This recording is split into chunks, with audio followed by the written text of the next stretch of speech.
Well, former U.S. President Donald Trump has called on Israel's authorities to pardon Prime Minister Benjamin Netanyahu who dismiss the ongoing corruption trial against him. In the post shared on his social media platform, Trump framed the trial as a politically motivated attack and praised Netanyahu as a key ally in what he described as a shared victory over Iran. Trump's comments come amid heightened tensions in the Middle East following a brief but intense 12-day missile exchange between Israel and Iran. The former president claimed the U.S. had served and saved Israel during the conflict, including to American diplomatic and intelligence support, and said it was now time to also save Bibi using Netanyahu's nickname. Netanyahu, who has been facing charges of bribery, fraud, and breach of trust since 2020, is accused of accepting expensive gifts from wealthy businessmen and offering regulatory favors in exchange for positive media coverage. The 74-year-old Israeli leader has consistently denied all allegations, calling them a witch hunt orchestrated by political opponents. In response to Trump's remarks, Netanyahu issued a public statement thanking the former U.S. president for his moving support for him and his tremendous support for Israel, highlighting their long-standing alliance during Trump's administration. Under Trump, U.S.-Israel relations reached new highs, marked by the recognition of Jerusalem as Israel's capital and the brokering of the Abraham Accords with several Arab nations. However, Trump's appeal for intervention in Israel's judiciary drew swift backlash from political opponents.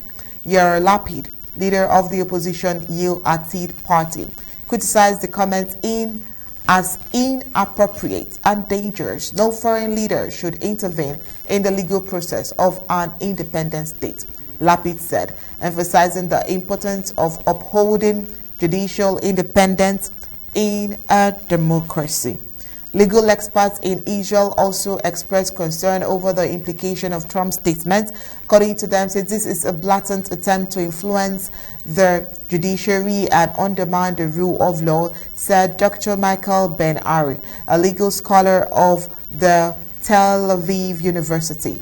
Trump's remarks comes on the heels of criticisms he leveled at Israel for launching a military strike on Iranian targets, just hours after he had announced a U.S. brokered ceasefire between the two countries.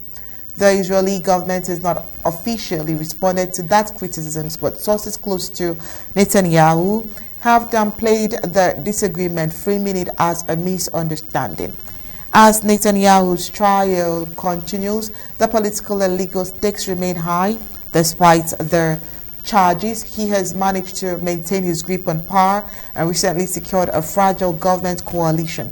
The trial, now in the fifth year, is expected to stretch well into 2026 unless a settlement or dismissal occurs.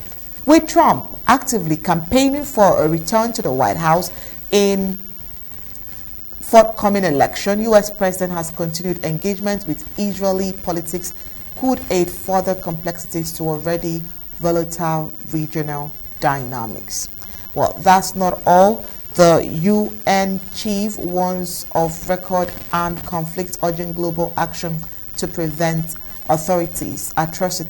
United Nations Secretary General Antonio Guterres has warned that the world is facing the highest number of armed conflicts since World War II, calling on member states to renew their commitment to protecting civilians from mass atrocities.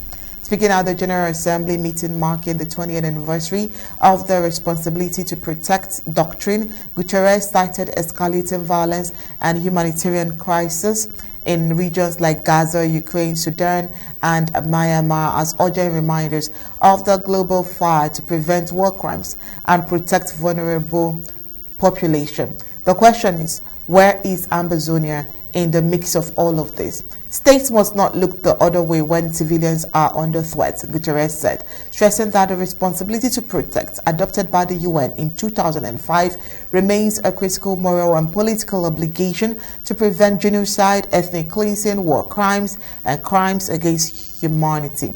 Despite criticisms over the uneven application of R2P, Guterres urged nations to strengthen conflict prevention efforts and uphold international law. He says that the collective security depends on shared humanity.